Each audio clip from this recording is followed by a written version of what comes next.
அண்மை செய்தியை பார்த்து வருகிறோம். கரூர் சம்பவம் தொடர்பான ஒரு அண்மை செய்தி.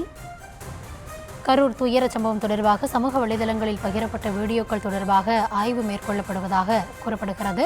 இந்த வீடியோ பதிவிட்டவர்கள் குறித்தும் ஆய்வு செய்து வருவதாக காவல்துறை தரப்பில் தெரிவிக்கப்பட்டிருக்கிறது. கூடுதல் விவரங்களோடு இணைகிறார் எம்முடைய செய்தியாளர் முரளி.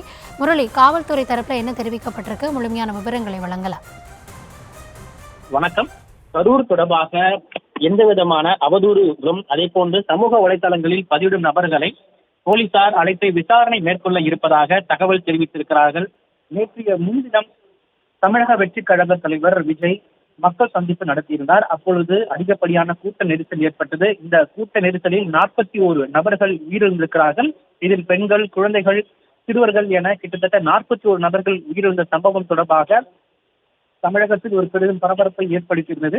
இந்த விவகாரம் தொடர்பாக தமிழக வெற்றி கழக தலைவர் விஜய் தொடர்பாக தொடர் விசாரணை நடத்தப்பட்டு வருகிறது. அது மட்டுமில்லாமல் தமிழக வெற்றி கழகத்தின் பொதுச் செயலாளர் விஜயானந்த், மாவட்ட செயலாளர், துணை மாவட்ட செயலாளர்கள் என கிட்டத்தட்ட 4 பேர் மீது வழக்குகளும் பதிவு செய்யப்பட்டிருக்கிறது. இந்த வழக்கு தொடர்பாக தொடர் விசாரணை நடத்தப்பட்டு வருகிறது. குறிப்பாக ஒரு ADSP தலைமையில் ஒரு தனிக்குழு ஆரம்பிக்கப்பட்டு அவர்களும் விசாரணை நடத்தி வருகிறார்கள். இந்த நிலையில்தான் இந்த விவகாரம் தொடர்பாக சமூக வலைதளங்களிலோ அல்லது தங்களுடைய தனிப்பட்ட விவகாரங்களில் இந்த வீடியோவாக ஏதேனும் பதிவு செய்திருந்தால் அவர்களையும் பிடித்து விசாரணை மேற்கொள்ள இருப்பதாக காவல்துறையினர் தகவல் தெரிவித்திருக்கிறார்கள்.